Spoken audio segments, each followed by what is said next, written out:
Hello and welcome to the DPod from the DPad. My name is Nick. I am your host today for episode 39.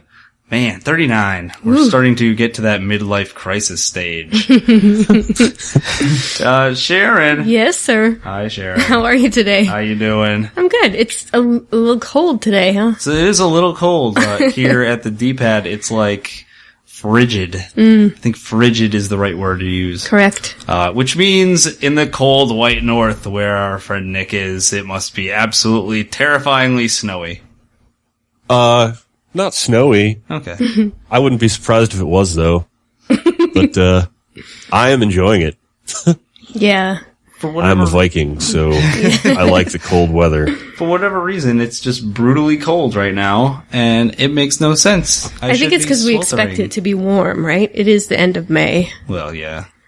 I mean, May, right? Memorial Day. Barbecues and frisbee. Yeah, it's a long weekend. And jarts. It's, what? Jarts. You ever played jarts before? I don't think so. That's like where you have the plastic ring that you put on the ground, and then you get like a giant dart, like a super dangerous metal. So it's lawn darts, essentially. Yes. Okay. But I like to call it jarts. Okay. I think that's a brand name. Oh, that makes sense. I don't even know. Those things are dangerous. I did used to have a bunch of those sitting around our garage when I was a kid, and my brother and I used to play it, but I didn't realize it had a brand name. I much prefer bocce ball. Or horseshoes. Horseshoes are okay. You can still kill a man with a horseshoe. We used to have horseshoes in the park, in like the community park, where the playground was, and like just some metal poles sticking out of the ground with horseshoes. Oh yeah. What you don't know is those metal poles sticking out of the ground were like natural gas pipelines. No, they were legitimately for horseshoes. Throwing horseshoes at those things and they're about to explode every time. It's like, you're one horseshoe away from the end of the world. Croquet was always the Sangroth family lawn game of choice. Did you use like real flamingos? No. I don't know how you would play that without using a fake British accent. You don't. That's considered a 5-stroke penalty. No. Actually, I mean, we used to play super cutthroat croquet. Oh. Where, like, basically we would get really distracted by trying to knock each other's balls out of the path instead of actually trying to get our balls through the little wickets. Yeah. You know, there's frisbee golf. What? Why is there not croquet golf? Where, like, you have to... It's basically like that super crazy croquet that you're talking about, but you have to get the ball in the hole, like, 400 yards away. I don't know. Maybe I'm just talking out loud. That would be like hardcore bocce, where it's like 400 yards away is the ball, and you just have to keep throwing the ball over and over again. I've played lots of bocce, but isn't it essentially curling on grass? Yes. Yeah. In any event, Jeremy is not with us this week once again. We missed him 2 weeks in a row. That's a very rare occurrence. He's on vacation. He has the real life going on, so what's that's that? Okay. We'll get him back soon enough. And as much as I love all of these fine lawn games, I do sometimes enjoy some video games. Guys, it's video game time! Hey, I like those.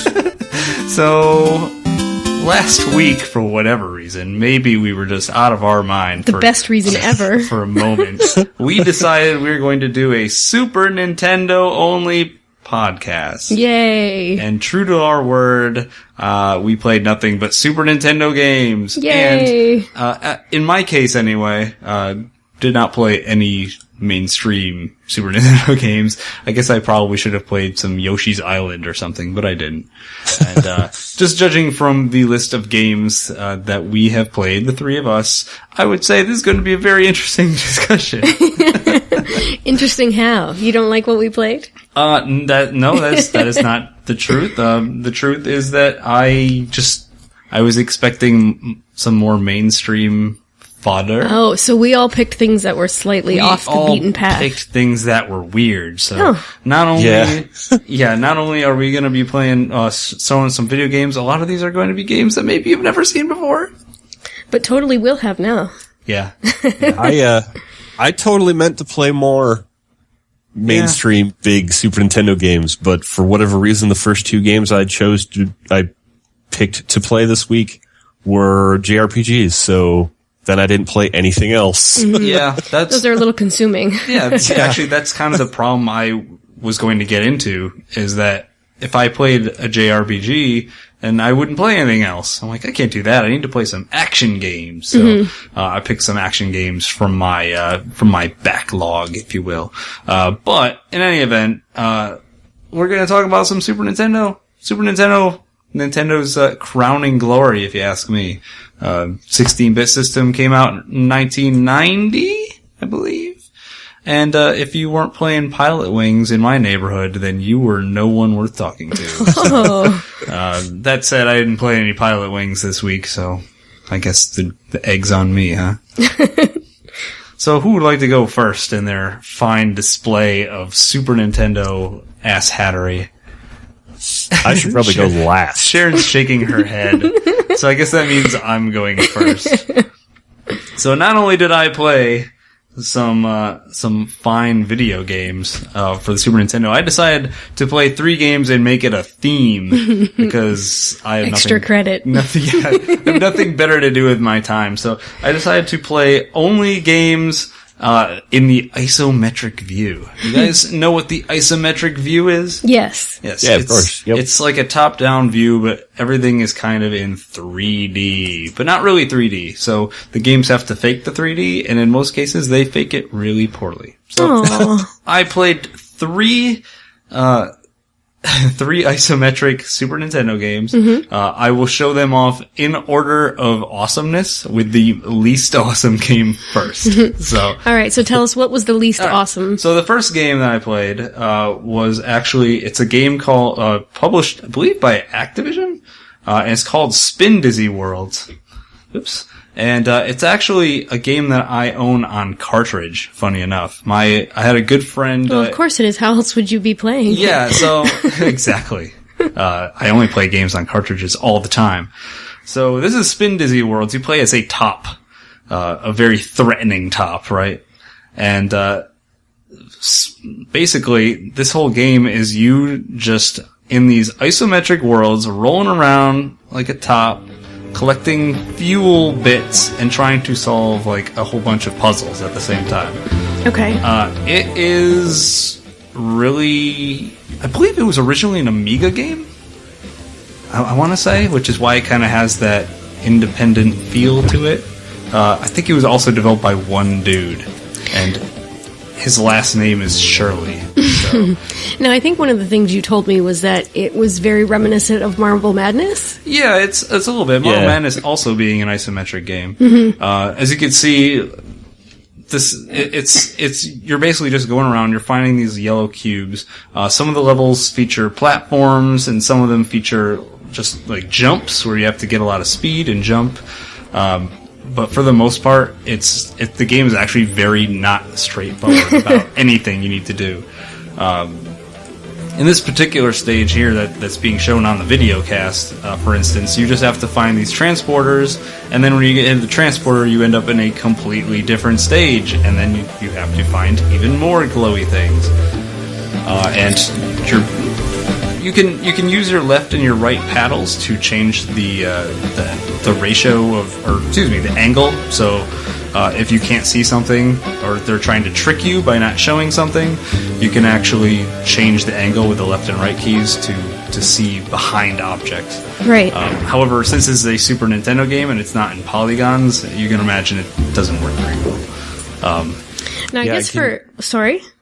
I can imagine that transition would probably be pretty jarring. Yes. It's not smooth at all, so what happens is when you want to change your perspective, the game actually locks up for a solid 3 seconds. Oh my. Oh man. Goes black, and then everything, like the screen comes back up with the correct perspective. So whoever designed the game probably actually made like 4 tile maps for every stage, and every time you switch left and right, it just loads the next one over. It's pretty weird. There's really not a lot of controls to this game. You have a speed up button, so when you hold down the speed up button, you go really fast. and you actually have a brake button, which is awesome because it stops you on a dime. So if you need to stop in half a second, you just hold down the brake button and you stop. It's for really precision movement. And you have to get through all the stages as quickly as possible because you have a fuel meter, and when you run out of fuel, the stage is over and you lose. So in Spin Dizzy, you go through all these cool little worlds, and you are constantly trying to basically find all the fuel and blow up the world. Actually, that's a good point I should mention. Your goal in Spin Dizzy is to blow up the world. Really? Yes. I wonder if I can find How does one achieve blowing up the world? Finding all the fuel, I guess. So it's a commentary on real life, because after we have used up all of our oil reserves, the world will blow up. And so, yeah. That makes sense. Oh, that's what's going to happen? I thought it would just mean we needed a new source of fuel then. But, but also removing flammable liquids is a great way to blow things up. Yeah. Spin Dizzy is an interesting game. Like I said, I actually own a copy on cartridge. I think I bought it for my friend for $12 in 1996. So even in 1996, it was not worth the full $50. It's also, key point, I've actually played quite a bit of Spin Dizzy back in the day, and I've never beaten it. Game gets really freaking hard. Really hard. See if I can move forward here a little bit. Now, I guess for anybody who's going to listen, like our listeners, after the videocast is done, I kind of want to add that it's not a really great representation of what isometric can be. I don't know what you're talking about. In that, even with the grid marks, it's very flat, and the textures are kind of the same. The game makes a point of messing with illusion, so things that will be way above you might actually look to be on the same platform. However, they're not. So the game is constantly messing with you, which is annoying, unfortunately. A game I will mention in the near future for the rest of my isometric does the same thing, but in a fun way.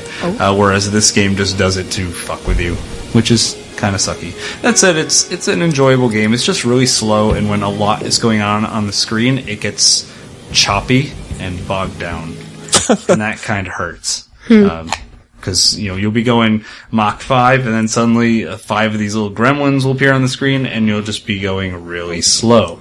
So, I still recommend giving it a try. There's 2 difficulties. There's a beginner's difficulty and advanced difficulty. And I think the only major difference is how much fuel you lose when you get hit by something or when you fall off. But then there's also an easy world and a hard world. And the easy world is actually pretty easy. So even if you just want a moderate invitation to Spin Dizzy, you can play through the beginner world, and it won't take over your life. You could probably beat it in an hour, even if you don't know anything about the game. So yeah, there's the world. You got to blow up all the planets. So that's Spin Dizzy.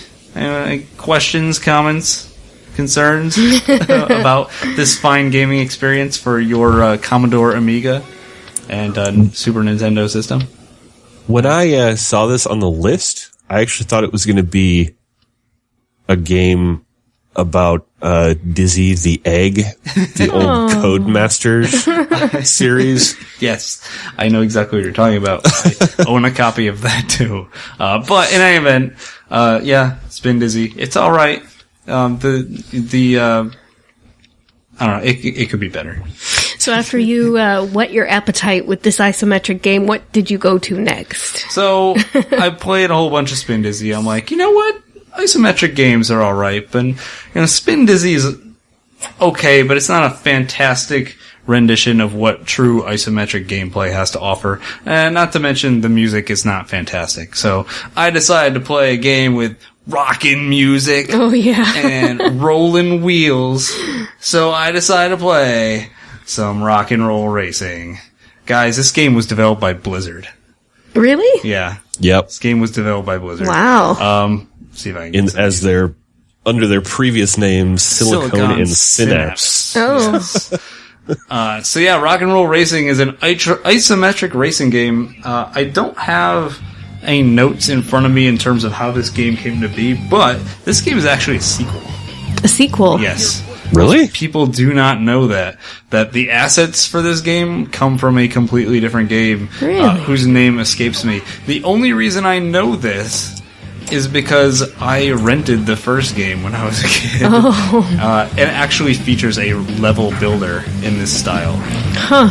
That's really interesting. So yeah, rock and roll racing, isometric, pretty fun actually. Whoa, my feet just died on me.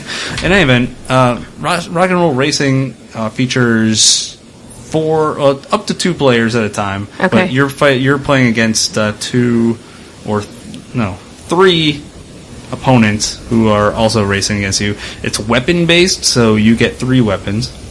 Mm-hmm. Usually you get a frontal weapon, which depending on what vehicle you're driving, could either be guns, it could be a missile. You also get mines, so you can attack guys behind you, and then you also have usually a nitro option, so you can nitro off those sick ramps and take all sorts of jumps. The AI, there's 3 difficulty levels, so you can play on rookie or veteran or like hardcore mode, and they get pretty difficult. Actually, I don't think I've ever beaten the hardest skill level of this game. Actually, it's pretty boss. But yeah, you can upgrade all your vehicles, so you can get new vehicles. The graphics in this game actually remind me a lot of RC Pro-Am. Can I get any RC Pro-Am action out there? Yeah, I can see that. It's it's another isometric racing game. Yeah, and also upgrading engines and tires and stuff like that. It's all almost identical in a way. So I played a whole bunch of rock and roll racing. Probably worth noting, this game features some awesome music. And is it licensed? Because it really should be. I don't know. I've never seen the credits. Like, it's blatantly the songs that it's supposed to be. So yeah, you can Really? listen. Yeah. Oh yeah, Born to Be Wild is in there. Yeah. There's a Black Sabbath song in there too. Yeah. I don't know what.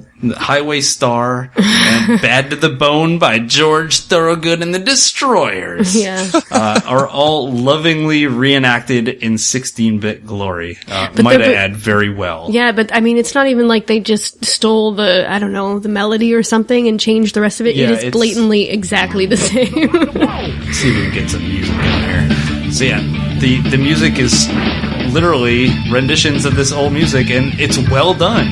Yeah, it is. Which makes me want to sing, I'm a highway star. and actually, you did sing that. I did, yes. Quite a lot. Sharon can attest to, I spent a good hour just singing this song over. Actually, I think I was out when you played the rest of this game. I think you started it, and I was like, okay, see you later, honey. Entirely possible. Yeah, there is one key problem with isometric racing games of this ilk, is that when the turns happen, if you're turning at certain angles, you go very, very fast, and if you turn at other angles, you go very, very slow, because of the way the screen is angled. And it makes the races kind of weird, because the courses that have only like upward turns seem to go really slow, and the ones that turn only like left and right, you go really fast, and you can't really see that far ahead of you, so you get blown up real easily. And I don't know. It's a lot of fun either way, but it's definitely a relic of its time. Yeah, and I think a lot of people make fun of it because it's Blizzard. It's kind of how they started. It was this and Lost Vikings. Actually, one of the guys from Lost Vikings is a character in this, isn't he? Yes. Actually, not only is he a character, he is a hidden character. Oh. Really? You can only unlock Olaf if you put in a secret password. But yeah, every character that you can choose in Rock and Roll Racing has a bonus to 2 of the 3 key things like acceleration and turning and that stuff. And Olaf has a bonus in all 3. So he is technically the best character, not only the coolest character. I hear he plays a sick triangle. Which makes him perfect for Rock and Roll Racing. Yes, out now on a Super Nintendo near you. So, in stores now. Yeah. So that was the second game I played. So after that, I was like, man, I've played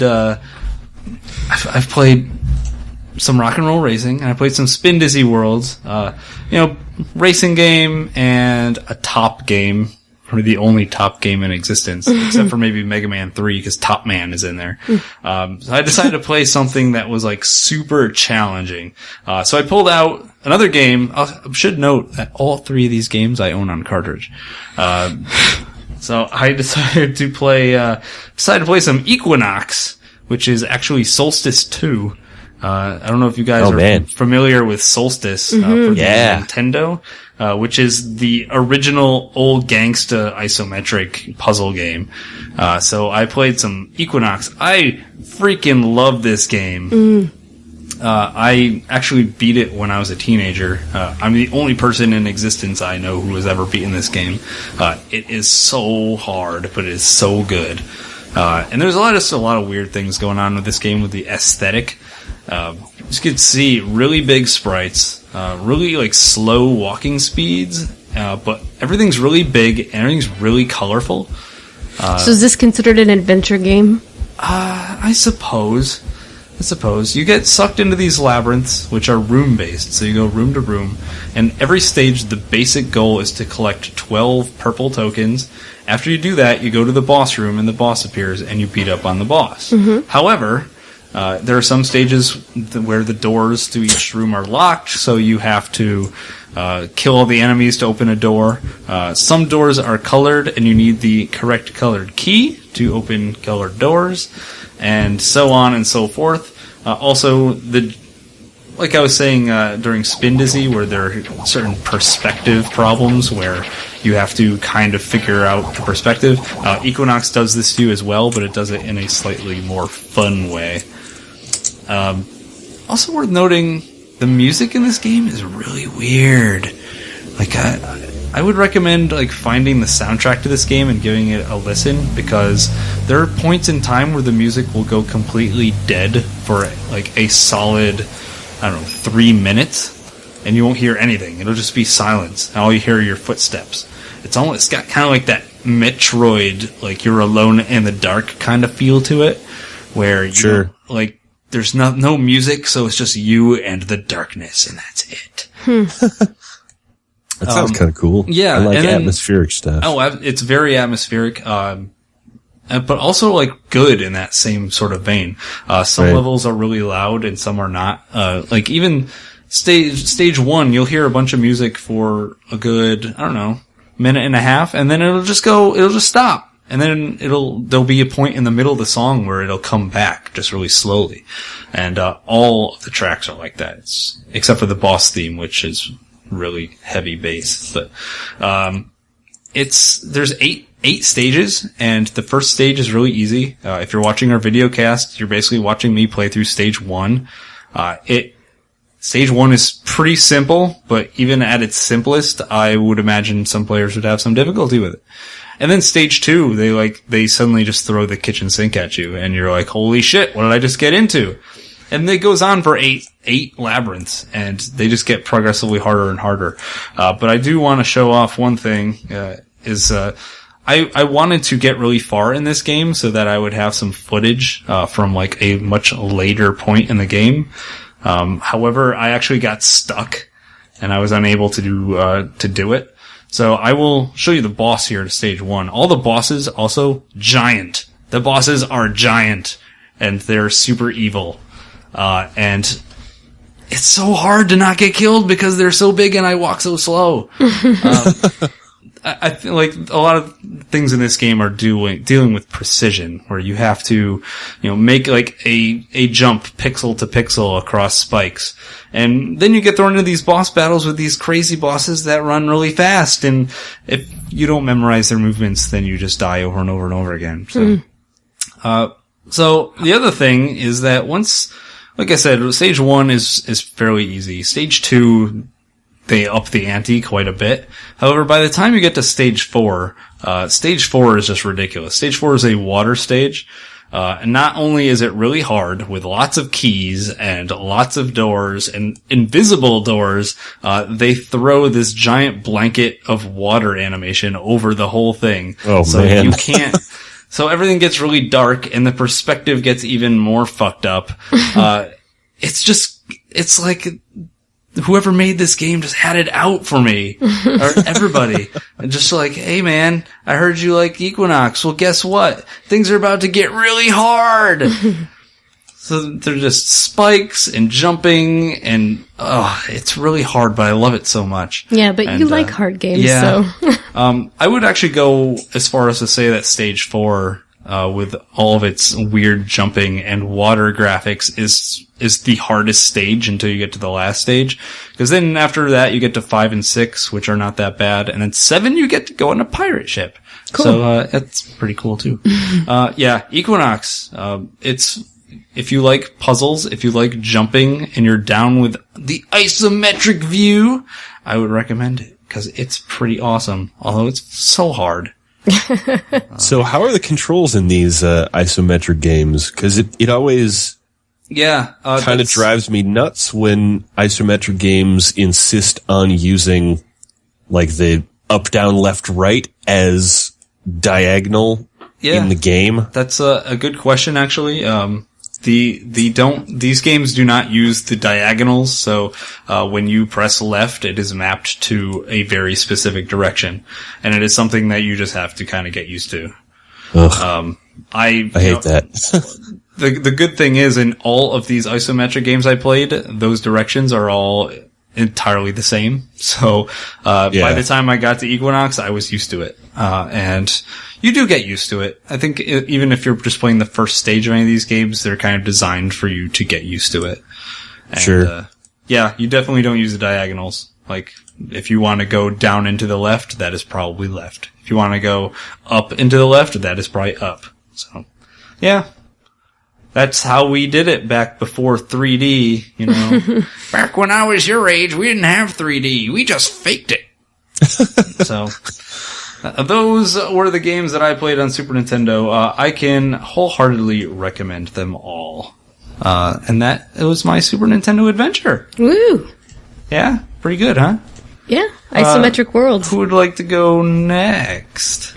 All right. Well, I did not keep a theme because theme.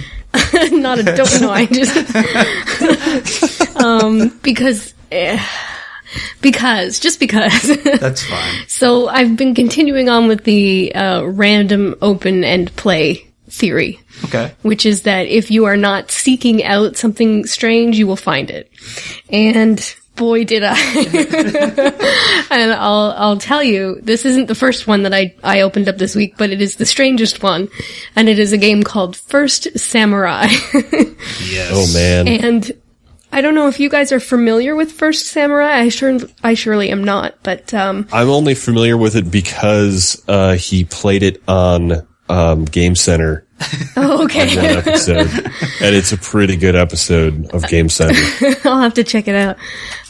So I opened it up and I was like, yeah, man, I like samurais. I like side-scrolling action fun and chopping things with swords. This will be great.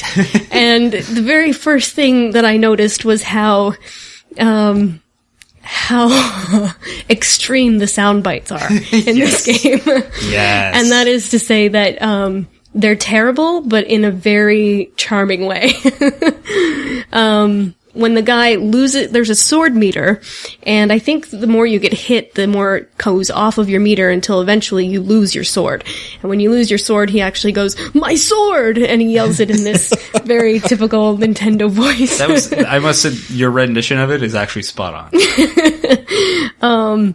So yeah, you lose your sword, then your life meter is your arm, an unflexed arm, which is kind of great. Every time he swings or kicks or chops or does anything, he makes like a noise.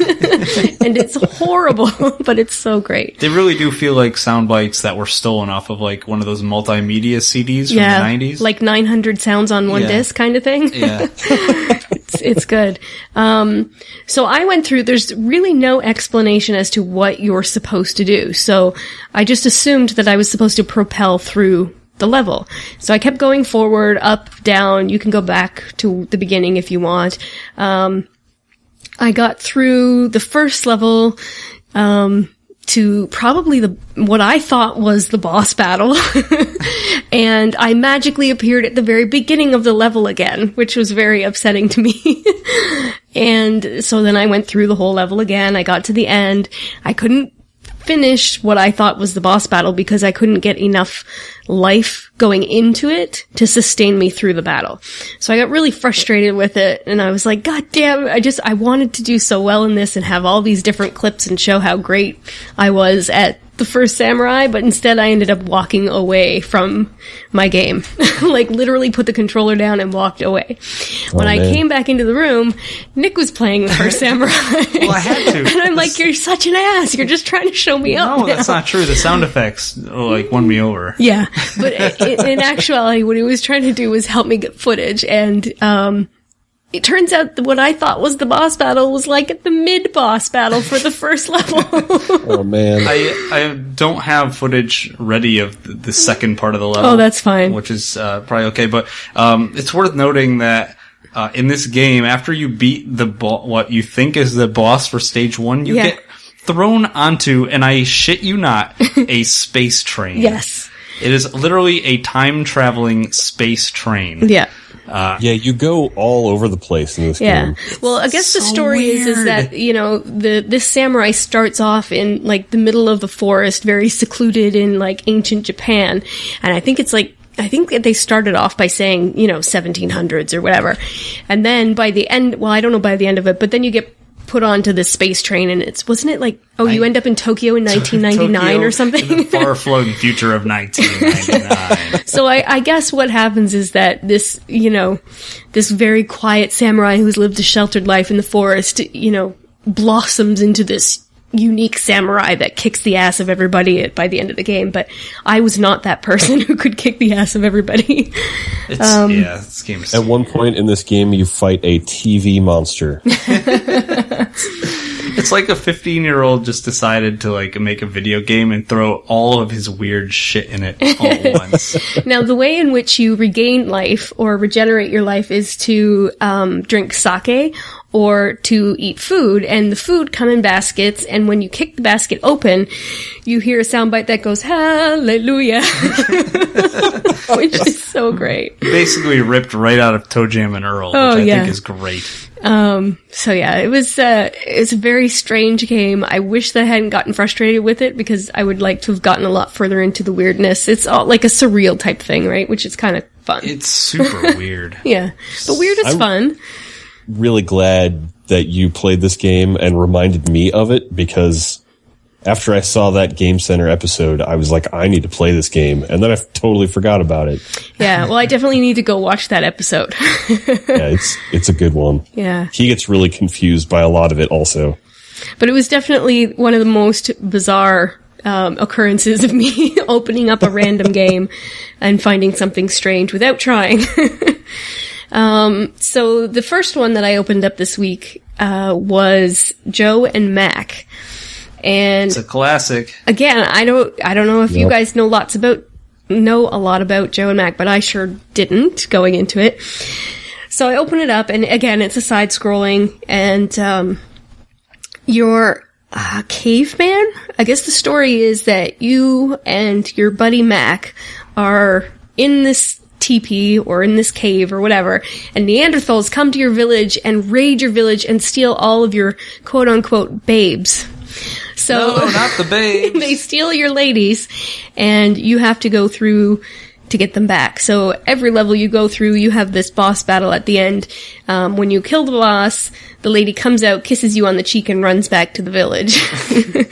And she's always a sexy dame, not like Joe and Mac do not deal with ugly real babes. Neanderthal women. No, the real accurate portrayal of Neanderthal women is sexy bikini babes. Yeah. So, but you know what? There were some really cool things about it, and that included things like punching dinosaurs and riding pterodactyls.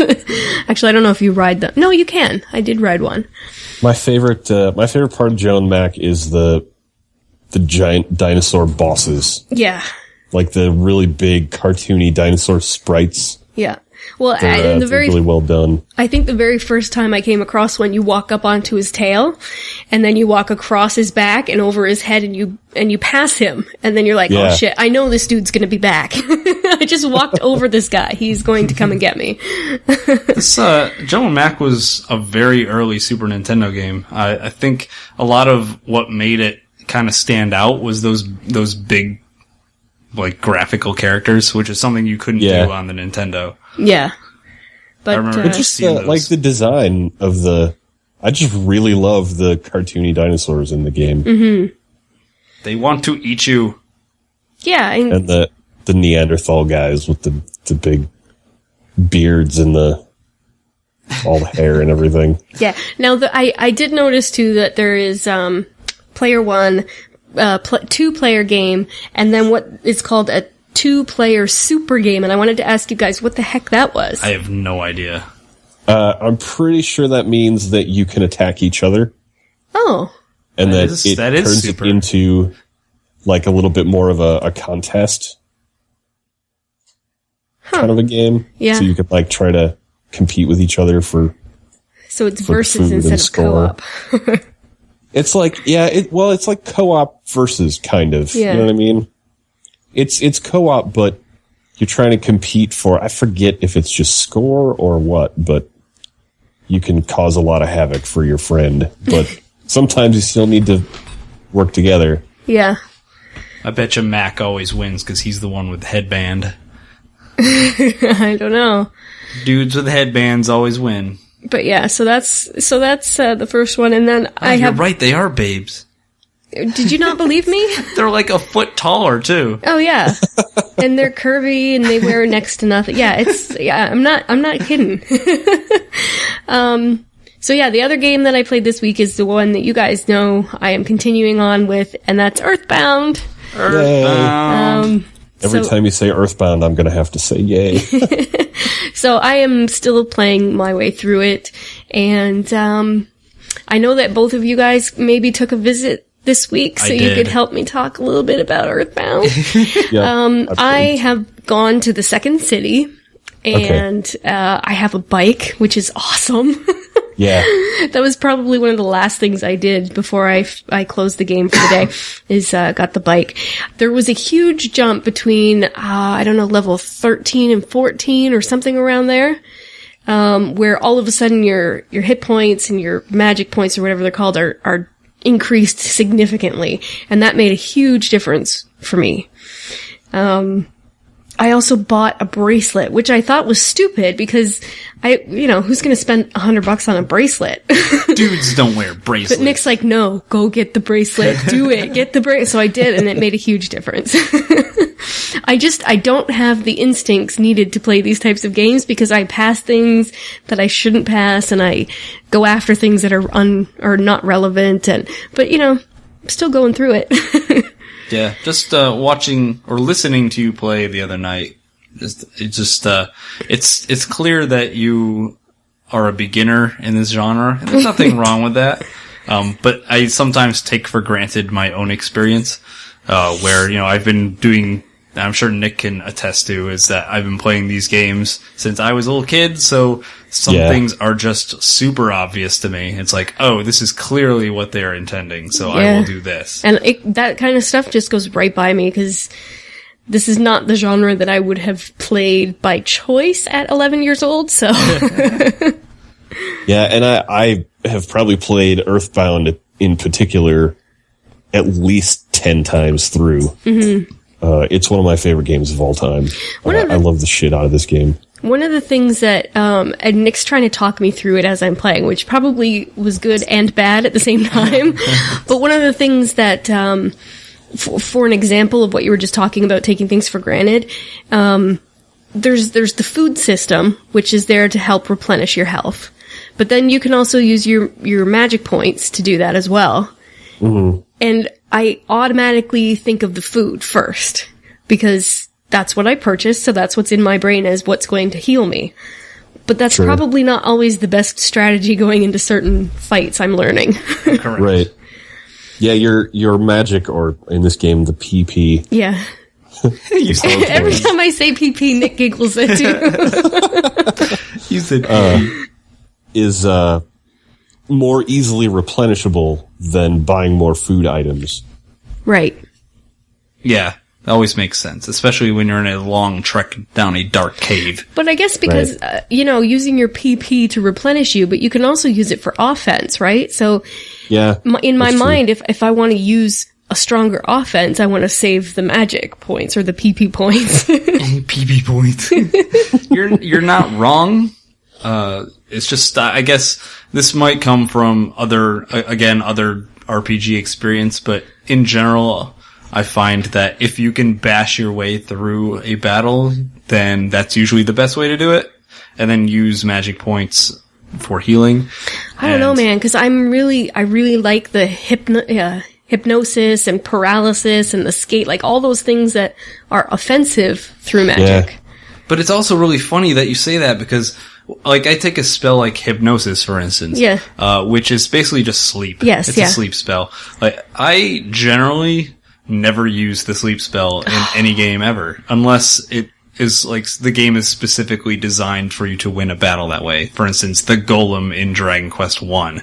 But it's, like, those types of support or indirect offense where you're just putting an enemy to sleep, you're not doing direct damage. I almost never use that stuff in any RPG ever. But if you put them to sleep, you can cause greater damage or prevent them from doing something like the walking around plants that sprout other plants, right? Like if you put it to sleep right away, it can't sprout more enemies. Again, you're not wrong. Okay. It's just not the way I play. Yeah, that's fine. I'm still figuring it out, but so I've progressed to the next town. I think I've done everything I can do in that town except find the girl.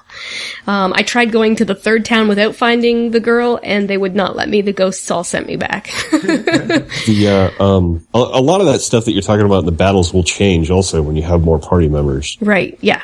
Because you'll have multiple people that can cast multiple different kinds of spells and stuff. Mm-hmm. Yeah, I mean, in Earthbound specifically, you really do have to use some of those support things sometimes, because those battles can get hard. Mm-hmm. This is not a forgiving game. Yes. Especially in the beginning, after, like, before you've done some grinding. Mm-hmm. It does not pull its punches in the battles. Yeah. That first boss in the cave kicked my ass once. Yeah. I'm like, what? I was like, what? Really? I was playing it and not paying attention, and just hitting auto battle all the time. And I died to just regular enemies a couple of times. Crazy. Because they would call for help. Yes, and then all of a sudden there's three I've more. Got this. Yeah, and then suddenly there's 2 skateboard punks and 3 yes men. Maybe this is not the beginner RPG we hoped it would be for Sharon. Well, I mean, I'm still doing okay. I'm just taking, bites at a time. I'm curious as to why in this town there are some people who have crazy face and wander up to you in the street and they're all going berserk and then you beat them up and instead of them becoming tame, they turn back to normal. They've got evil in their hearts. Is that what it is? Yes. That'll be explained, actually. Okay. There is some story justification for that. Okay. But the thing about Earthbound, one of the things that, one of the things about Earthbound is in a lot of these JRPGs, it helps a lot to talk to everybody. Like seriously, every single person. Someone will give you a helpful tip in some regard about either how to play the game or what to do next or, any of that stuff. And that's in a lot of JRPGs that take themselves very seriously, that can get real boring real fast. But in Earthbound, the writing and the localization of this game is so just perfectly top notch. Yeah, isn't that right, fat boy? Yeah.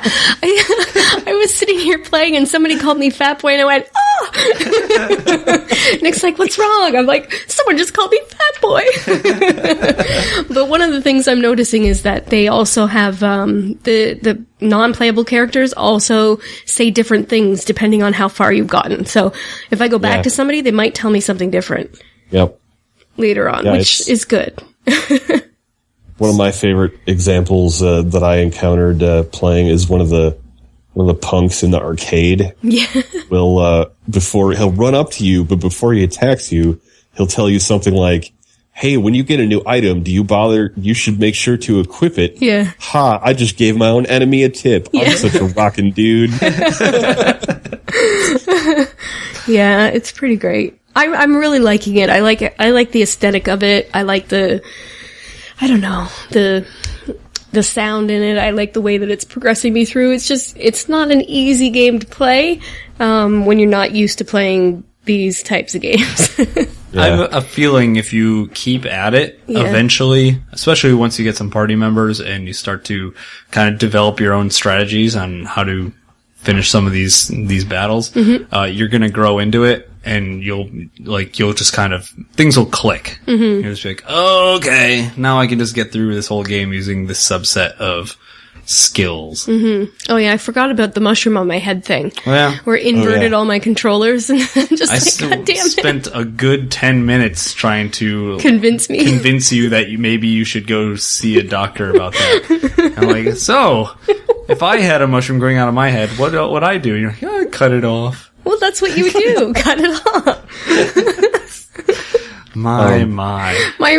Obviously my way of thinking is a little bit different than yours. There's a couple little tips that might help expedite things a little bit. I noticed that you're going into the menu, like watching the footage here.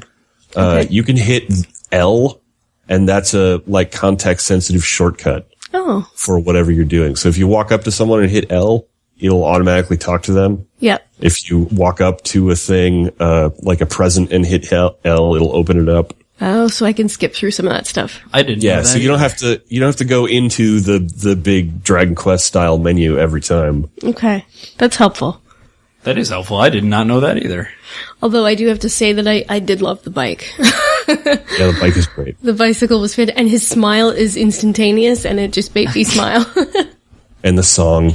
Yes. It plays. Oh man, all the music in this game, just so fantastic. And it's like I don't know, maybe you guys will disagree, but I just absolutely love every single song in this game. And it's so definitely creative. It's so unique, and it's unique not just for video games, but for music. Like, they're just great, genuinely creative tunes in this game. And it's not like, oh, this music is really good for a video game.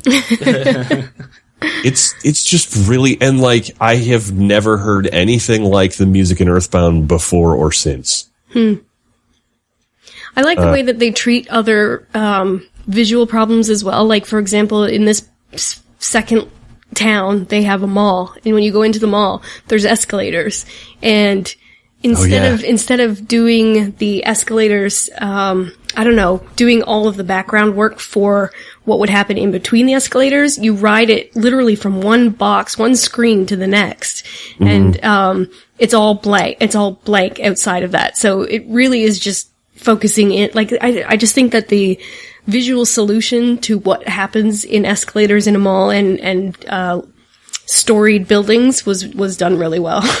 Right. I don't know, I like that kind of thing. I think it's done a good job on everything so far. Yeah. Cool. I love this game. I love that game so much. I realized also that when I was telling you to go buy stuff at I totally forgot there's two people. Well, see, that's at the very beginning. The drugstore. That was tough because what I was doing was walking up to the counter and Right. pressing the thing, not walking up to individual people. I was like, okay, I'm at the counter and I want to buy something, and they're like, buy Cold Remedy. Like, damn it, no, I want to buy something else, something better. Yeah. And it took me quite a while to figure out that each individual person has different things they want to sell. The other thing I was going to say is that unless you're in a boss battle and you die, you're better off just resetting. Oh. Because if you die and continue, you'll lose, and I don't think they ever tell you this, you'll lose half the money in your pocket. Ooh. That's why it's important to keep everything in the bank. Yeah. Yeah. If you do keep everything in the bank, you can go, feel free to just hit continue. But, right. yeah, you lose a lot of money. That might explain from what your was going pocket. on in the first town then for me. Why you were always broke? Why I was always broke, yeah. Yeah. Huh. Good to know. In fact, I think it might even be more than half. I don't know. I don't remember exactly, but I just remembered, like, I had the automatic instinct of, when I died, just automatically reaching for the reset button. Yeah. And then I thought about that the first time I did it. I'm like, wait a minute, why did I need to do that? I just did it because it was totally automatic for the last 10 times I played this game. And then I was like, oh yeah, because you lose your money in your pocket when you die. Right, that makes sense. Interesting. So yeah, so that was my week in Super Nintendo Land. Cool. Yeah. It was great. Nick, what have you been playing? I was playing Earthbound, so we don't need to talk anymore about that. But the other Super Nintendo game I played this week was Dragon Quest V. Ooh. That is a dark hole, man. Yeah. So that's the first Super Famicom Dragon Quest, which was never released here in America until relatively recently on the DS. Excuse me. But I always wanted to play the original Super Nintendo version because I love Super Nintendo and I love Dragon Quest. I love the Dragon Quest series a lot. And I was meant to get the Game Boy or the DS versions, but they were remakes. They were 3D. They had 3D graphics in the background and sprites. They look like Dragon Quest VII if you ever saw that one on the PS1, And, which is cool. But I wanted the original experience. So, but I also never played the originals because I felt guilty about emulating it, not having the carts. But at a recent local classic gaming convention, I found a guy that had a ton of import Famicom and Super Famicom carts, and I bought Dragon Quest 5 and 6. Nice. Cool. So then I started playing emulator with the old 2001 fan translation patch.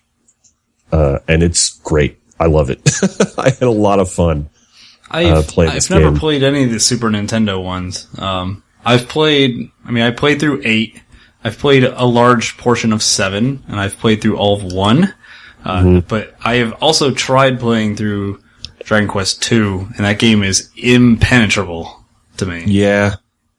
The old Famicom Dragon Quests they're really tough. Yeah. They don't give you any hints. So does this game at least have enough dialogue to push you forward in a logical way? Sort of. You still have to piece together stuff yourself.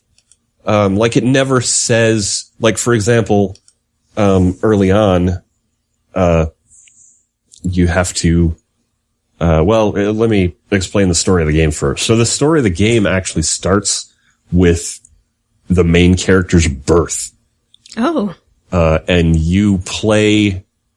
This game is actually really unique and interesting because you play this character over the course of his whole life. That's cool. And you play him through multiple stages of his life, and his adventures and all that kind of stuff. And there's a lot of like sort of mundane things about it. As mundane as you could be about a fantastic, heroic little boy that lives in a fantasy world. But, there's a lot of, like, in the beginning of the game, you don't have much control about where you're going to go. You just follow your dad everywhere. And your dad is some mysterious old hero and everyone remembers him. And, is he Erdrick? No, his name is Papas. Papas. Papas. I was called him. Pop's name is Papas? That's convenient. I kept making jokes about, I was streaming this game the other night and I kept making jokes about my two papas. Papas. So yeah, and like Papa's a busy man. A lot of the first part of the game is like your dad is just raising you himself, and he's like, I've got to go do this over here, and I've got to go do adult stuff.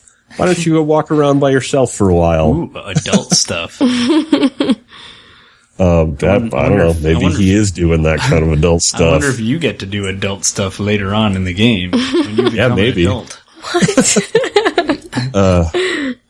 So to get back to your question, the early on in the game, you're in this town, and your dad is off doing whatever the hell he does. Like, he leaves for the day and just leaves you alone to fend for yourself in the town. And there's a woman and a daughter in the town trying to find a medicine to bring back to her husband, who's sick in the next town over. So after talking to a bunch of people in town, you figure out that there is some special medicine that grows in the caves outside this town, but the guy the master mediciner guy that usually goes and collects them hasn't been back for a while. So it's like, oh, well, I better go find that cave and find out what's up. So you go find the cave and you wake the guy up, and he's able to, like, he just fell asleep in the cave, and he's able to run back to the village with the medicine, which then moves the story along. Right. So then the mother and daughter have the medicine, and they go back to the next town, and your dad decides that you're going to escort them, safely through the monsters, because you're 6 now. It's time to be a man. Yeah, kind of. Time to protect the women folk. Well, I mean, it's not so much that it's also that there's monsters everywhere, and you guys are heroes. Right. Like you are experienced. Even at 6 years old, you can fight a slime, but these are just regular people. The regular folk. So then the story continues to the next town, and then you're staying there, and then your dad gets the same cold that the other husband had. So you're stuck in that town for a little while, and then you decide to sneak out with this friend you made. I wonder if it's really a cold. Maybe he got the something. plague? He got something doing Adults. Adults. Possibly. Oh. Gotta watch out. For those viral diseases. Sometimes you can get yourself into trouble doing adult stuff. This is me wagging my finger. Yeah, I mean, I was expecting to enjoy it, just if for no other reason than I love Dragon Quest, but I was not expecting to really get into the actual story and the writing as much as I did. This is fan translated, right? So the writing technically is some 15-year-old who's like, hey, you know what? I know Japanese. I'm going to translate this shit. No, I don't know about that. It's a whole group of people that did these, and it's. And it would be people usually, who are passionate about the story and the lore and all that stuff. And most of the time they're doing their best to try to stick with the original, as close to the original spirit of the original translation as they can. But I don't know. I think they did a great job. I have not found any points in the game so far where I'm like, oh, well, this is obviously fan translated. It's really well done. And I've been really genuinely engaged by the whole game, and I'm totally planning on playing the whole thing. So I guess I'll see you in 200 hours. Yeah. I'll see you later. Well, it's been great having you on the night. It's been nice knowing you. And is this? So I have to ask: is this taking official precedence over Persona 4? Are you one of those people who can like legitimately play 2 RPGs at the same time? Because I am not. I don't know. I don't know why. I decided to play this, and then I used this podcast as an excuse to crack into this, because I've had the cartridges for a few months now. But I still never really spent the time to really dig into these. So yeah, I don't know. I just started playing 3 JRPGs all at the same time. Yeah, that seems like a conflict of interest. Well, And I don't know what I'm going to do about that, really. You really have to dedicate yourself to one at a time. I don't know about that. I don't know. Well, I think I'm going to end up streaming as much of Dragon Quest V as I can. So That's cool. That's a double duty right there. You know, I can create some content. Let's talk about duty and PPs. Oh, I also wanted to mention how Earthbound is very much in the Dragon Quest lineage of JRPGs. Oh, okay. They have the same kind of interface. I don't know if you've noticed it in the video here, but they have the same. That's why Earthbound has that actually kind of weird, almost adventure game-like command system. It's because it came from Dragon Quest. And Dragon Quest does it because Dragon Quest has always done it. Dragon Quest is the most popular series in Japan ever. Yeah. So even like the L button on the Super Nintendo being a shortcut, like context-sensitive shortcut, that's also from the Dragon Quest games. Oh. Good old DQ. And like the same thing with the first-person viewpoint. Yep. In the battles, and the text scroll describing everything that's going on. It's all very much Dragon Quest style. Yeah, Dragon Quest, not for the faint of heart. Yeah. I only know what I've seen. I've never played one. It is definitely, you gotta have some balls to get through some of these games, because they do not pull any punches ever. I don't know. Dragon Quest IX for the DS, I think, is probably pretty easy to get into. Yeah, I've played a fair bit of that. I love Dragon Quest IX, but they also made a lot of changes to it. There's no random battles in 9. Right. It's more like Earthbound, where they're running around on the overworld. I hate that. I like random battles. Gotta keep it classic. Yeah, I mean, I think they're both interesting in their own ways, but I have to admit to being frustrated more than a few times playing Dragon Quest V, where it was like, battle, yeah, I win, 2 steps, battle, Suck 3 it steps, up. battle, I think the first time I encountered that was with my Pokemon introduction, where it was like, all right, I'm going to go find some... fuck you. I just want to find more not another one. You know what I also love about Dragon Quest games, and also the early Final Fantasy games, is I am a sucker for palette swaps. Oh, I love palette swaps so much. Like when you find an enemy that's the same enemy as before, but it's a different color. Yeah. I'm like, yeah, it's another one of these, but it's a different color. That means I'm getting stronger. I don't know why. I've always loved palette swaps. I must be the only person in the world who does, but there's something endearing about a palette swapped enemy. No? Yeah, I guess Sure. so. No, yeah, I could see it. But then I like actually, color. I never thought about that before, and I can kind of see where you come from. I enjoy palette swaps. It's like when you find the rare enemy, like when you find the pink puff in Final Fantasy IV, and it's like it's just one of those pudding monsters, but it's bright ass pink. Like, awesome. Sweet. Oh well. It's like a special gem. Yeah.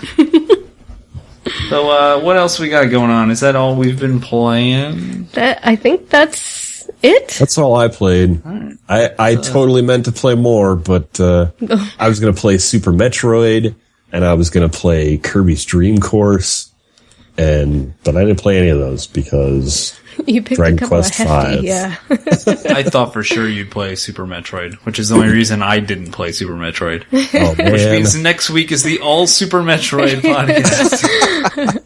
I don't think we can do it so soon. All right, fine. We'll switch back to normal next week. But it was fun. I enjoyed playing Super Nintendo games all week. There were other things that I played that I didn't capture and don't care to talk about. But it was good just to break out old Bessie and give the old 16-bit girl a run. It was good. It was a good break for me from the Sky City in the Sky, or whatever it was. All right, well then why don't we take a little break, and then we'll talk about news. There's really not a ton of news, so we'll just talk about the Xbox for a while, and then we'll call it a podcast. All right. Let's take a tiny, tiny little break, and we'll be right back.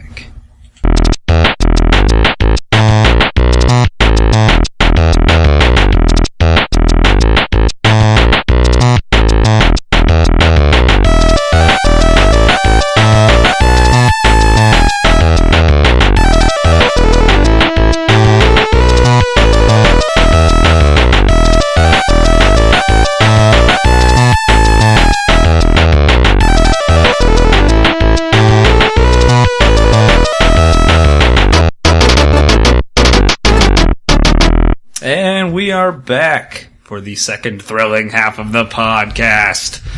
Thrilling. Sharon, Nick, how are you guys holding up? I'm thrilled. That's good. That matches the description of the podcast. So, not a whole lot of news going on this week. There's been some news. There's been a little bit of news.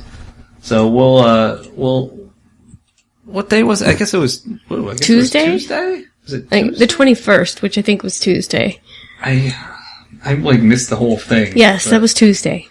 I tried to watch as much of the Xbox thing as possible, but as you could probably guess, I was at work, so I didn't get to see all of it.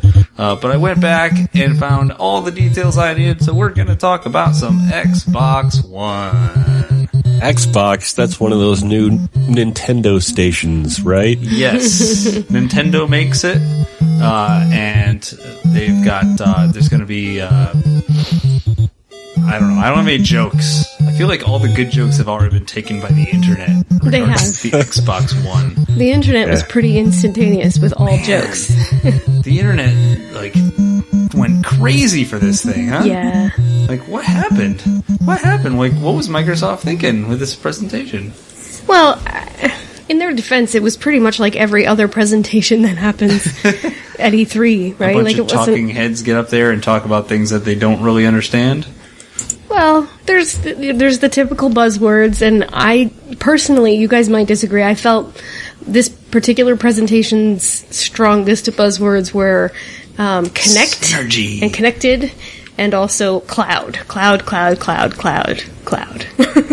Yeah, there's been a lot of talk of the cloud lately. Not that that's necessarily a bad thing, I just feel like those were the keywords that were used quite a bit. So let's talk about some of the key features of the Xbox One, and then we'll discuss whether they're good or bad.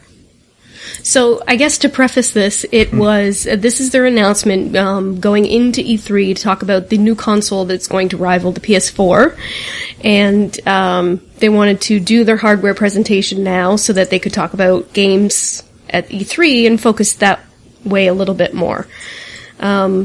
Plus, I think they're the only ones who hadn't announced their next-gen console. That is correct. So this is basically getting everything up to speed and ready for early June when E3 happens. So they announced that it is going to be called Xbox One. How do you guys feel about the name? Dumb. Yeah. Confusion. Yeah. Sounds like a Jet Li movie. Xbox, the one. The one. Yes. There can be only one. Yeah, I mean, it's just patently confusing to name the third iteration of your hardware One. Mm. It just doesn't. What? Okay. I understand that they're my assumption is that they're probably going for the all-in-one kind of thing. Right. Yeah, definitely. But yeah, so I'm not really sold on the title either, but what have you. It's just, everyone's just gonna say they're playing Xbox anyway, so. Yeah. I do think it's funny that they spent like a good 3 minutes really focusing on the form factor after Sony did not show the PS4 at all. They didn't. Yeah. But having said that, and I might be skipping ahead to our conversation a little bit here, while I think the console is butt ugly, that controller looks slick. Yeah. Yeah, it does. The Xbox 360 controller is pretty sweet. Yeah, they remodeled it and they introduced a new D-pad. The buttons are they're the same shape, but they're designed slightly differently. So the plastic buttons are clear with colored denominations, I guess. And I've made no qualms about saying that the Sony PlayStation controller has always been my favorite. However, I ain't got no beef with the Xbox 360 controller. No, it looks really great. Pretty nice, and this looks like a natural evolution. I especially like that the letters on this buttons are even bigger and clearer. Like on an actual 360 controller, the buttons are actually like full on colored. So you have the X button is blue and the B button is red and the A button is green. And now it looks like the buttons are actually all clear and it's just the letters, which I think looks pretty damn slick. Yeah. Maybe that's just me. It's easier to read the letters too really quickly. Yeah. Sharon had mentioned that there was a new D-pad, which thrills me because the D-pad on the 360 controller is a piece of garbage. Yup. It's like a surfboard, basically. So a surfboard for your thumb. Yeah.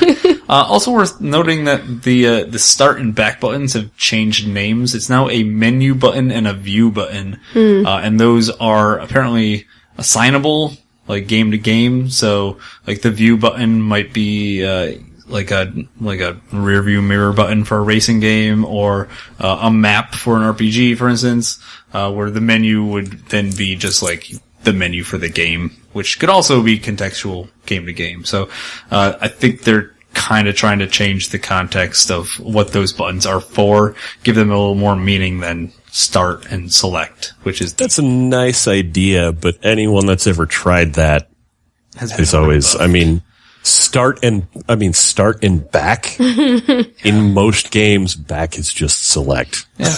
And most games don't use back as back. They use it as select. But, to their defense, they didn't actually put the words on it. It's just symbols. So it's going to mean whatever you want it to mean, so. It's going to be like push. Windows symbols, too. Right. It'll always be start and select to me, so. Title screens will now say push 3 lines in a vertical orientation to start the game. Push 2 overlapping boxes to start the game. That would be funny. Let's continue to talk about the form factors a little bit here.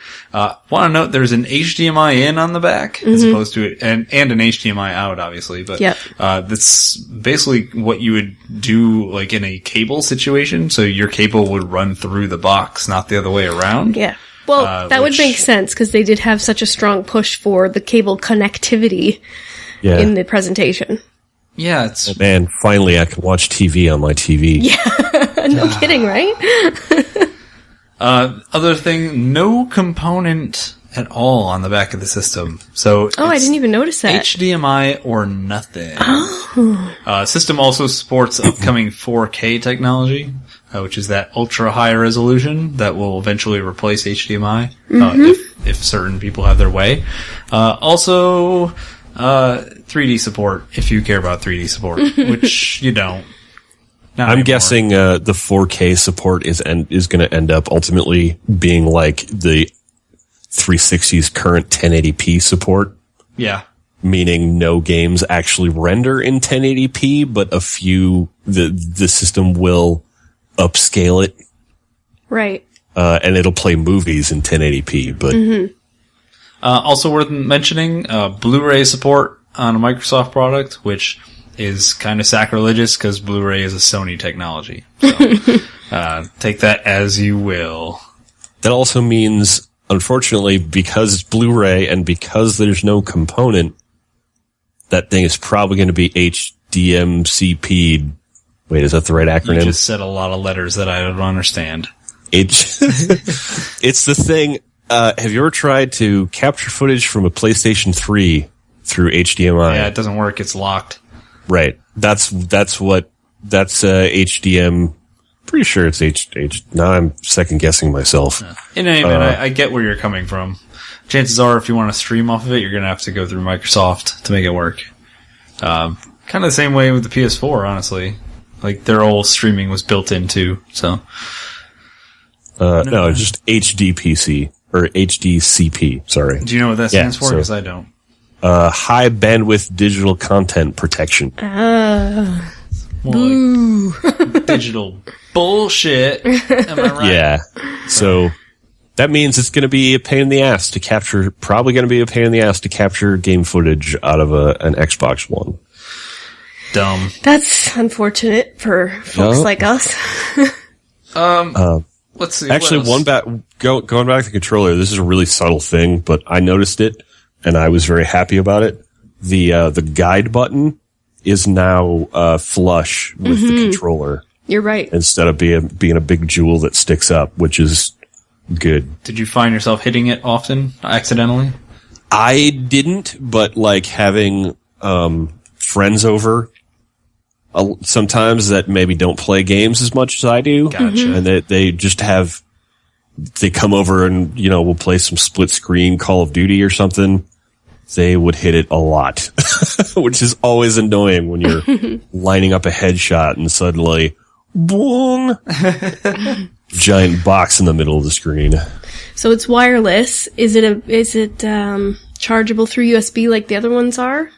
Or no, these ones have the Xbox has the big honking thing, doesn't it?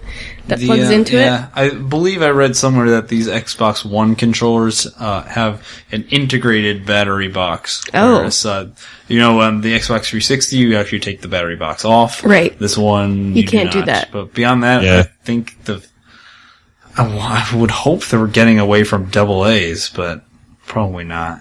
I don't know. I actually prefer AA's myself. I use actual rechargeable AA's in all my 360 controllers. It's interesting.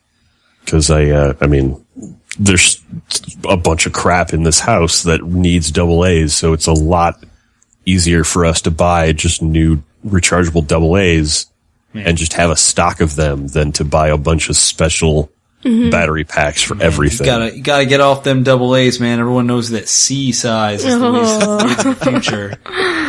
Putting all my money in C batteries. In 9 volts. What's the one that they don't make anymore? Is that D? No, you can still buy D batteries, but they're really? freaking huge. Yeah, they don't put them in a lot of stuff. No. Huh. Most everything's AA these days, but. So there's also, I'm not sure if this is, you're gonna have to correct me if I'm wrong, but, the Kinect is bundled with this. Like, you have to have the Kinect to run the system? Yep.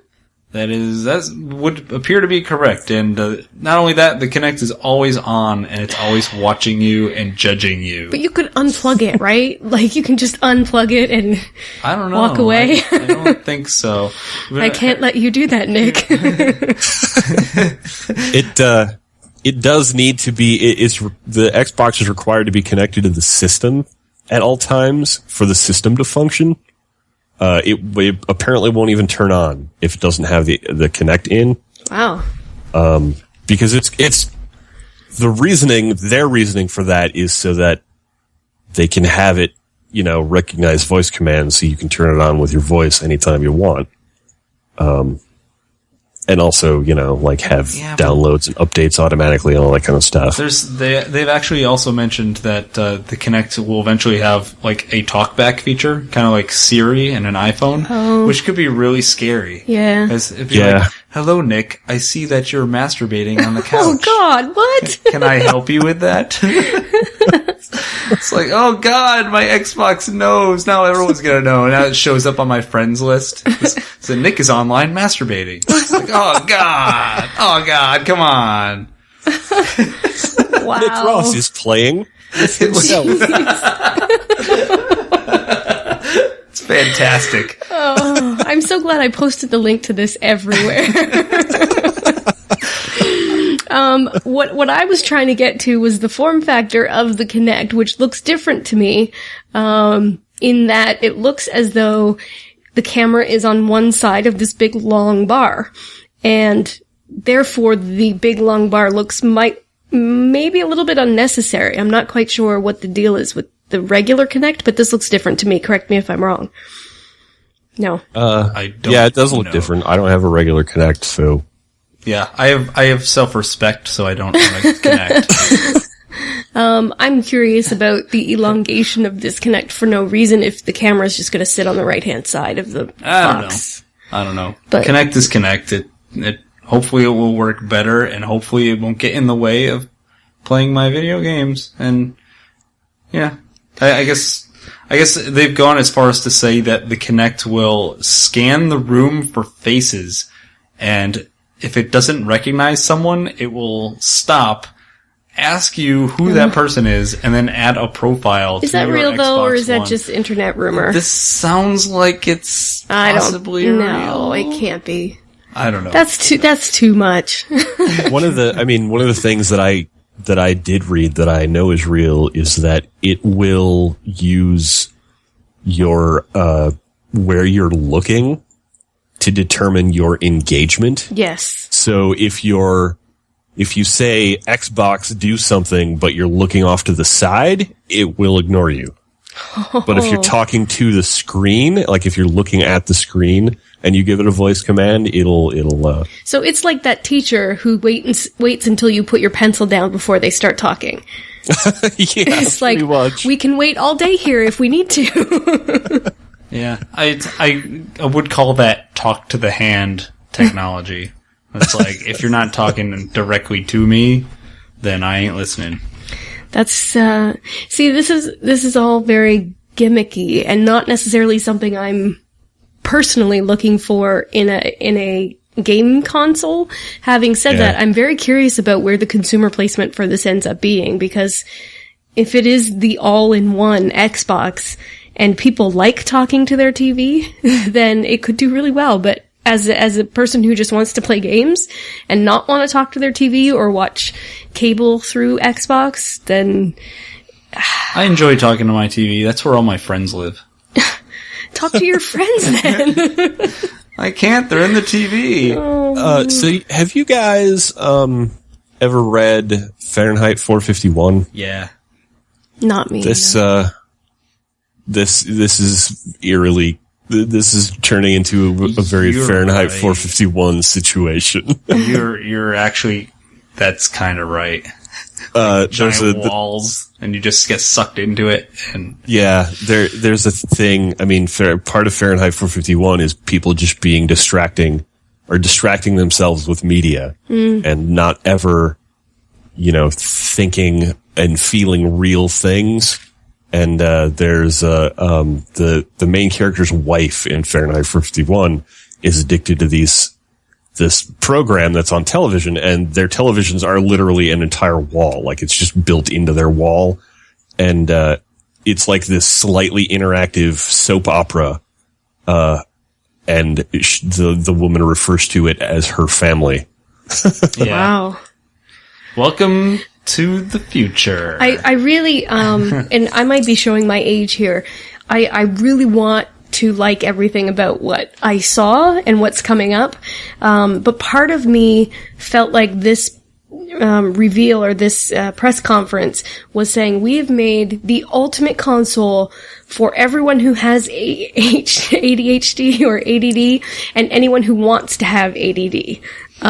Because you use so many things, like they're running multiple environments at the same time, and they're encouraging you to flip back and forth quickly. And so I kind of felt like they were saying, if you don't have ADD already, you will when you start using this, because you're going to be doing so many things at once. Yeah, that's just, I don't know. Hopefully you'll keep your mind about you and not do everything at once. No, but, I mean, this is going to be the home console entertainment system. Like, they were talking at one point about watching sports, checking your fantasy football team online, and then calling your buddy to mock him for being, I don't know, less points than you in your fantasy football team. So you're doing 3 things at once instead of just watching the game, waiting until it's over. And I mean, I'm a multitasker. I do multiple things at once, but this is just, to me, it felt like the standard is now way more things. The standard is multitasking. The standard is not focus.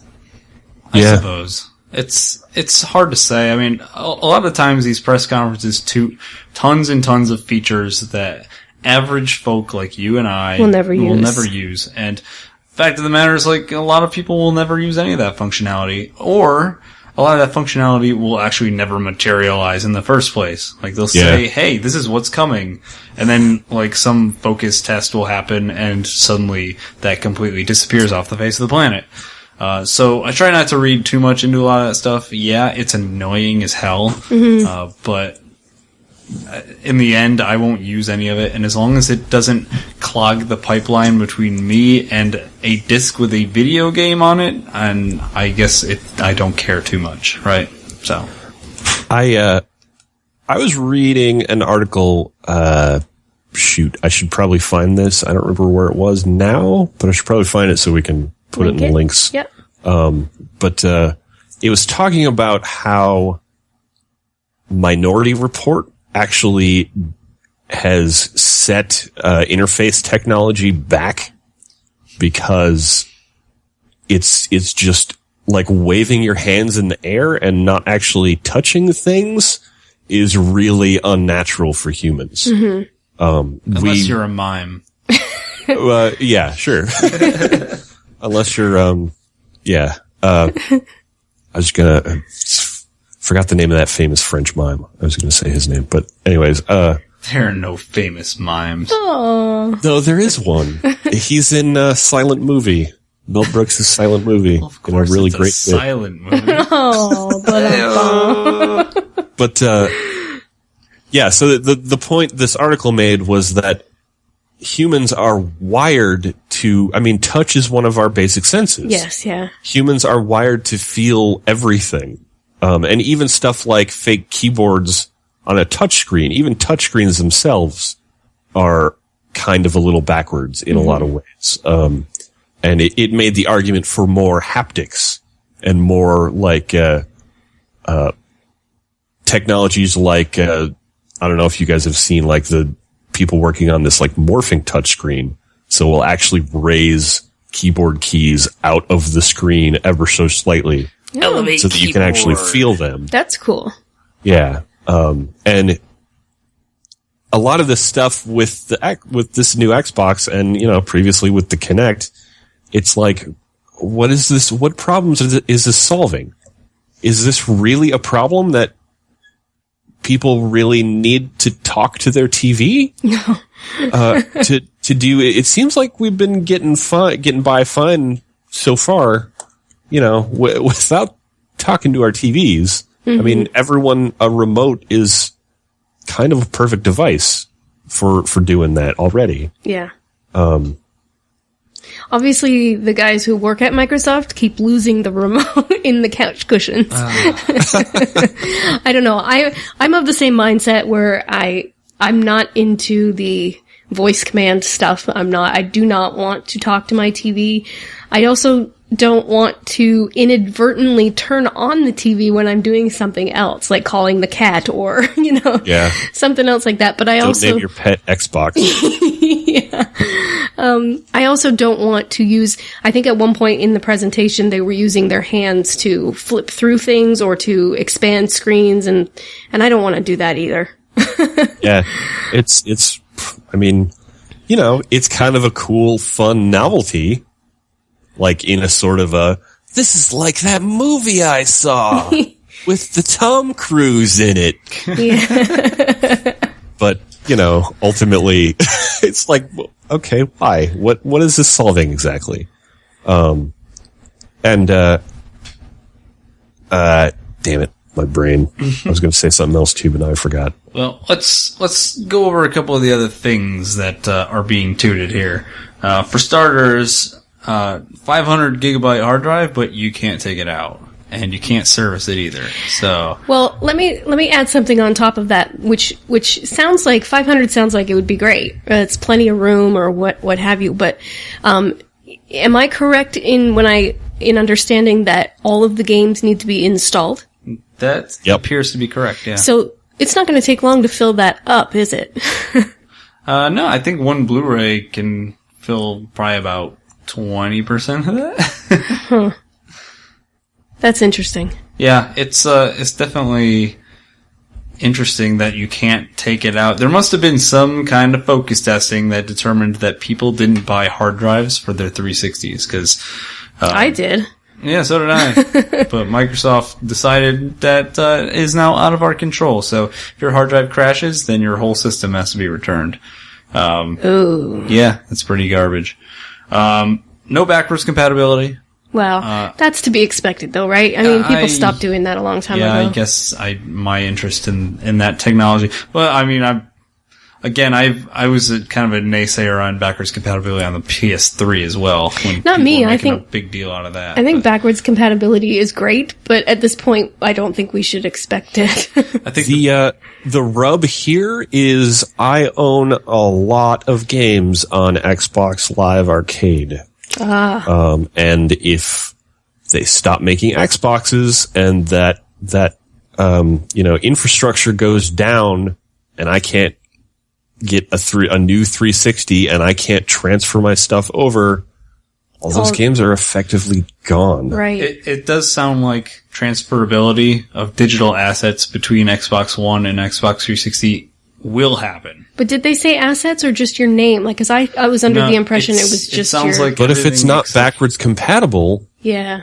I mean, it's going to have to be backwards compatible to play those games. I think they're more or less referring to physical media. I'm not sure where they're going with digital media, especially like live arcade games might be different from the actual like 360 downloads. But it also sounds like their Xbox Live infrastructure is basically migrating over. So if you have an account, a gold account for your 360, then you already have a gold account for your Xbox One. But sure, they have been pretty unclear as to things like what you're talking about. Like, hey, I bought a copy of Viva Pinata digitally, and I want to collect some Horstachios. Is that going to work? I don't know. Yeah. Yeah, I would be really surprised. That's a real legitimate concern, yeah. Yeah, especially in that particular... Like, I wasn't even talking about buying full games on there. I just meant the Xbox Live. But, yeah, even, like, that's another point entirely. Like, I have bought a couple full digital games on Xbox Live. And, yeah, I mean, what happens to those? Too bad. Well, it can't be too bad. Yes. I mean, they've been pushing digital distribution like crazy, so... I mean, they're going to have to... Yeah. I would think that it would be within their scope of projected things that they need to do. I don't know. It doesn't... a lot of the stuff about this doesn't seem like they really have... Thought it through. Well, no, I absolutely believe they thought it through. They just don't care about the gamers. They don't have our interests at heart, ultimately. To be fair... game footage will probably show up more heavily at E3 when gamers are actually watching. But sure, I mean, I understand completely where you're coming from. But Microsoft has been down this dark road for quite some time now. Yeah, this just seems to be like the epitome of it, where they'll realize, hey, you know what? Video games are cool and all, but media's fun. Let's do some media stuff. But I mean, it was, so far it's been different because they couldn't just completely effectively abandon video games on the 360 because that's what the device was made for. And everything else that they were doing with it was literally patching it after the fact. It's like this thing was not designed to do all this stuff that we're having it do, but whatever, push out another update. Now you can rent movies for $10 a night or whatever. There's also been a lot of back and forth in the media since the announcement regarding the used games situation. Which also, again, goes back to the install, right? The disc install. Yep. There's been a lot of crossfire between a lot of sources, most of which have turned out to be false. So one of the big things that came about was that you were going to have to pay like an activation fee if you bought a used game. That apparently has come out to be false. So if you buy a used game, then that used game won't require more money to be activated so you can play it on your system. However, well, it's sort of false. it's not it's not going to be you paying it. It's actually going to be GameStop. Right. Like GameStop is losing a cut of the sale, is what's happening. Yeah. They have to pay Microsoft a licensing fee to get basically another activation code for that disc. Which sounds pretty crazy. The initial report seems to suggest that that GameStop, or the retail, or let's generalize this a little bit more, the retailer's cut of the used game sale is now 10%, down from 100%. Yeah. That's significant. Which means GameStop is going out of business, guys. So go buy all of your... You mean your retailer, right? Yeah. But GameStop specifically, because their whole profitability factor is based on their used game sales. And when you reduce that by 90%, you're basically telling them to go fuck themselves. So the only reason GameStop even carries new games is to have things for people to trade their old games towards. Right. If the used game market gets killed because of this in any way, that would be pretty sucky, though.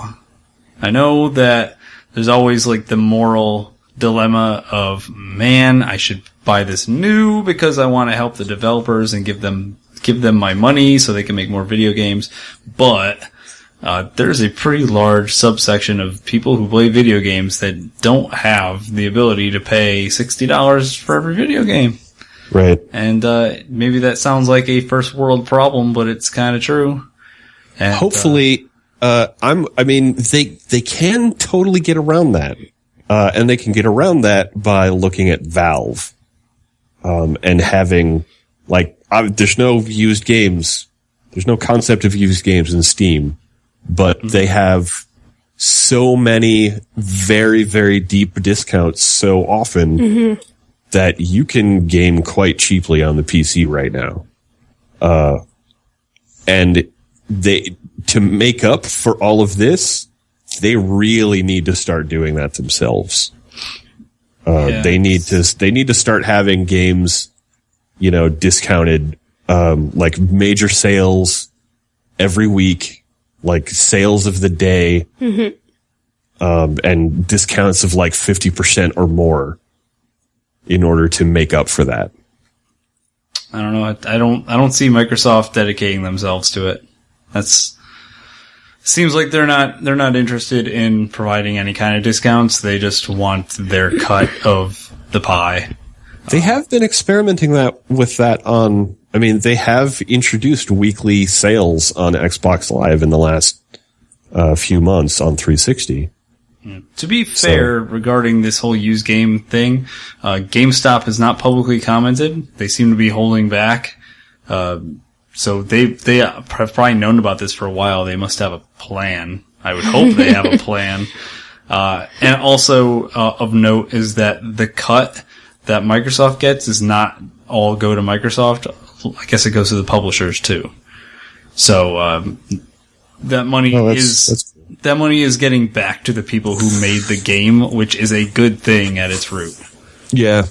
The other thing to consider with that, with all of this stuff, with the used games, is actually just the longevity of the games and the system. Yeah. As a retro collector, I can go to a convention or browse eBay or, go to a mom and pop store and I can pick up a couple of Super Nintendo games, pop them in the system, and they're going to work. Mm-hmm.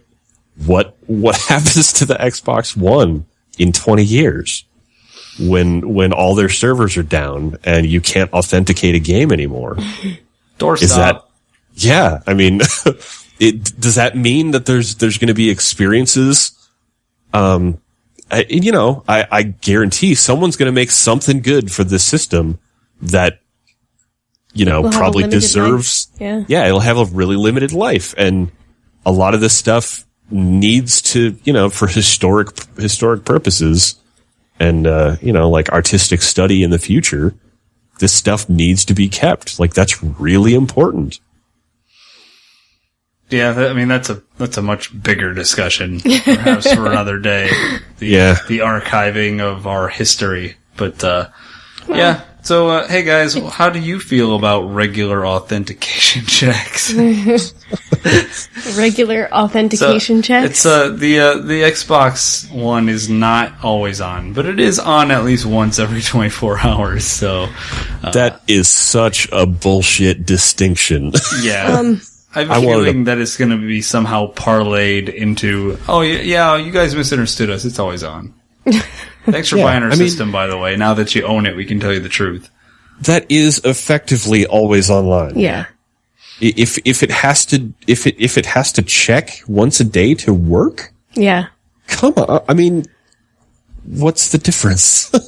Well, and like I said, one of the key words during this entire presentation was cloud. You have to, you need to be connected to the cloud. Developers were up there talking about how they're going to make things more interactive and store critical game content like environments in the cloud. Sounds like I need to be connected to access that. Right. I mean, there is some, to be fair, there is some potentially interesting applications for that. Mm-hmm. Like really quick, easy updates or, like instant map packs and stuff like that. Mm-hmm. Or, even like games that change over time, potentially. But yeah, I mean, weird. It's too bad, but I don't even know what to expect. I guess given like SimCity and Diablo 3 and like their always on architecture, which has been a complete yet to be disaster. Perfected, yeah. Yeah. So is Microsoft going to pull this off? I think they probably will, but it's God damn it! Like what happens if they have a problem on their end? Like, what if it's not even my fault? What if I can't use my system because Microsoft fucked up? And that's what pisses me off. It's like, this is indirectly affecting me because someone else can't do their job. It's like, you had one job, keep the damn servers up, and you failed, and now I can't play my video game. So, that's my big worry. Maybe that's not the same big worry as everyone else, but... They do promise that there's more servers. This was, I guess, the big thing that I had trouble swallowing was that they have more computing power in their servers than the entire internet of 1999. But if you were on the internet like me in 1999, there was only like 3,000 of us online. Yes, and it's not a lot of processing power. There were 3,000 of us, and we all had 5 pages on GeoCities. Yeah, pretty much. Which is why there were 15,000 GeoCities users. Yeah. 15,000, you say? That's a whole lot. 1999 is what, like 14 years ago now? So that statistic made me laugh a little bit. Whatever, man. We were also all running SETI at home. Yeah. Dude, I looked it up on Alta Vista. Oh. What are you talking about asking Jeeves? Who the hell is Jeeves? But also, media was so much smaller that the processing power was required a lot less. So, I don't know. That was a funny thing. So, not a whole lot on the games front here. No, but they said before going into it that they were going to talk more about the system and focus on the games at E3. So that's understandable. I mean, ultimately, this press conference wasn't really for us. Right. It was for the big mainstream media. You guys like Forza? I do like Forza. You want some more Forza? But I didn't... How do you feel about more without being Forza? Crude, I didn't finish when I saw Forza. It looks great, and I'm sure it'll be good, but this is not the right time to talk about Forza. How about Halo TV series? That was weird, wasn't it? We're competing with cable? I'm kind of interested in, actually. I have a feeling they probably will have a lot of Master Chief not in a Spartan suit. Well, maybe. That's the only way to make it work. Like, basically it comes down to the Metroid effect. Like, why did they not make a Metroid movie? Because you can't have Samus in her suit in the whole movie, because then you can't relate to her because you can't see her face. Is that the same theory with Halo? Like, you're just going to have him be a bobbing head for the whole TV series? People still find ways to relate to Master Chief. A lot of people have a lot of love for that character. Without despite ever it having being a robot that just spouts action movie one-liners. I think if you make a TV show of that, you have to have human beings with faces in it. I don't know.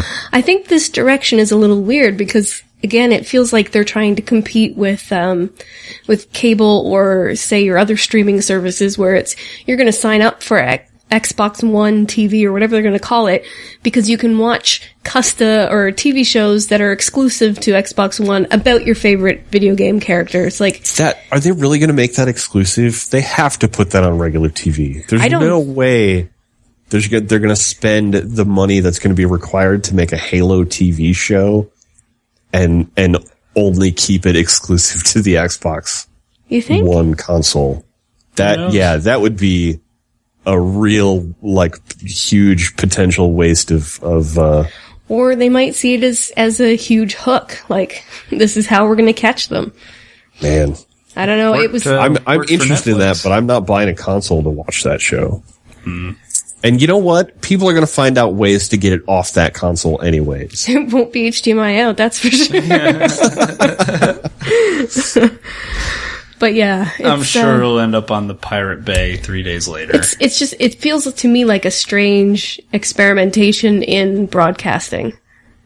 Yeah. Yeah. I was also intrigued that Spielberg was involved with it. Yeah. He's involved in everything, though.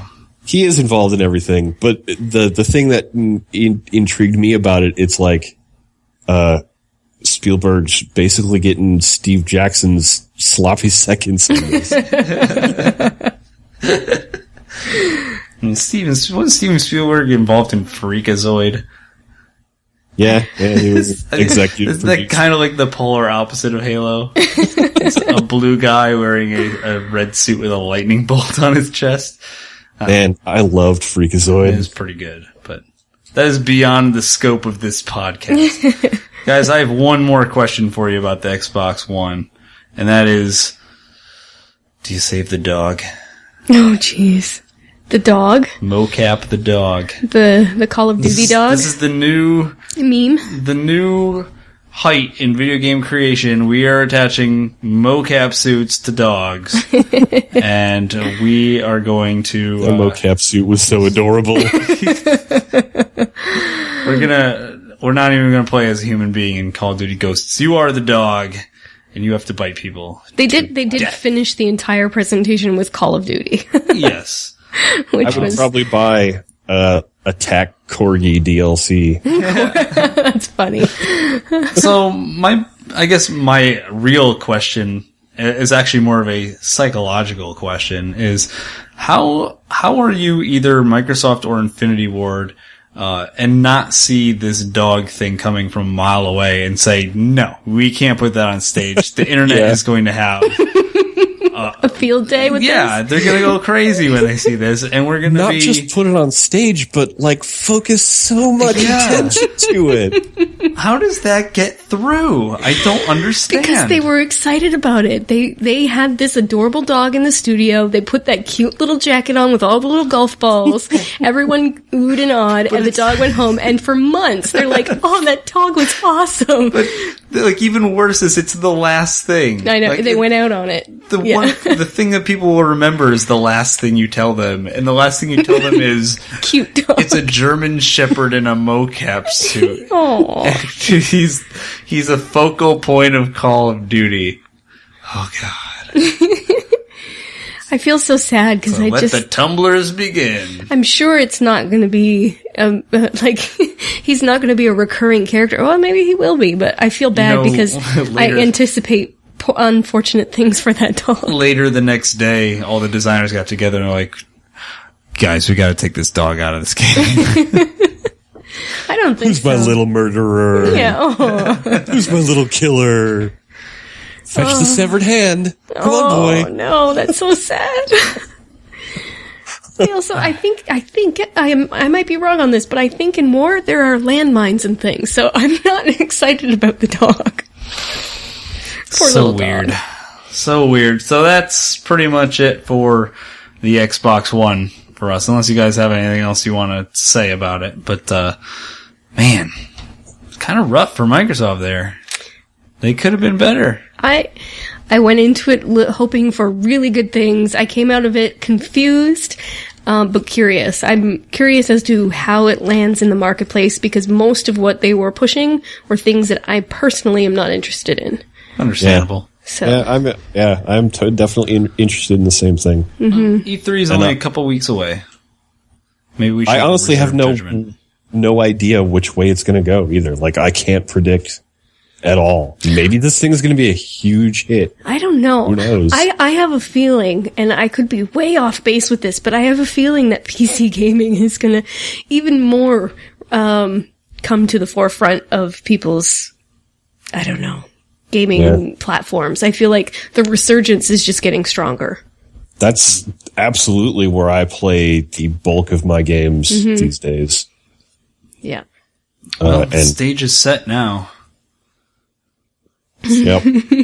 I guess it's only a couple weeks now until we find out more about the actual games coming out. Yeah. And ultimately, every console, at least, for us, for gamers, always comes down to what games are on it. Yeah. Well. And did they talk about a date, or they didn't talk about price or anything yet? All they said was this year. I have a feeling all of that information will probably drop at E3. Yeah. Man, they teased the hell out of that, too. And I'm proud to announce the Xbox One will be on sale later this year. Before you die. Yeah, later this year could be December 20th, Yeah. All right, well, why don't we move on?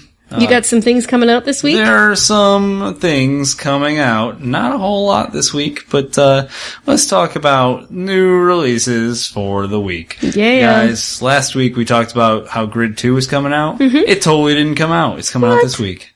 Why didn't it come out last week? Was that a mistake on our part or on their part? Flat tire. Oh. I don't know. Gotcha. So yeah, Grid 2 is now coming out this Wednesday for all of your platforms. That is a Codemasters racing game, so it'll be quality, I'm sure. Also, Fuse is coming out, which, if you're like me, you probably remember its old name, Overstrike. Oh. Yeah. It's called Fuse now? It's called Fuse now. In other words, they made it generic. Oh. It's like Insomniac said, man, our game is getting way too much attention. We should totally make it invisible by reducing it to a 4-letter word that no one will remember. Hey, I know, Fuse. And having a orange and blue cover art and with no one's faces on it. They're all cut I off. was interested in that game when it was called Overstrike. It seemed like it was cartoony, it had a lot of personality, and it was like, you guys, this personality, there's too much personality. This is a problem. I hope they didn't strip it that much, but I'm definitely not interested in it anymore, which sucks, because I feel the same exact way as you. When they first showed it as Overstrike, I was like, hey, this looks pretty nifty. And they're like, we're going to change the name. Now it's called Fuse. I'm like, oh, well, if it's got a fuse, it must be a bomb. Hey-oh.